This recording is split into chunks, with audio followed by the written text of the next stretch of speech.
সবার কি রান্না কমপ্লিট? আমাকে বাজারও করতে হয়, রান্নাও করতে হয়, পূজাও করতে হয়, সব কিছু নিজেকেই করতে হয়, তাই একটু দেরি হয়ে গেল আজকে পোস্টটা দিতে।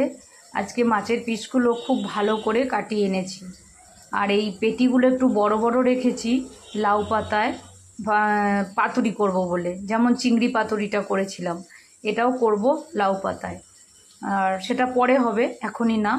আর আমি চিংড়িটা নিলাম, চিংড়িটা একটু বেশি করে নিয়ে রাখি সব সময়ের জন্য। পটলে দিলেও ভালো লাগে, ইঁচড়ে দিলেও ভালো লাগে, খুব বেশ টেস্টি হয়। আর অনেক দিন পর মাছের ডিম পেলাম। মাছের ডিম তো সবসময় পাওয়া যায় না। মাছের ডিমের বড়া হোক বা বড়া করে তরকারি হোক, খুব টেস্টি হয়, খুব ভালো লাগে। এই হলো আজকে আমার মাছের বাজার।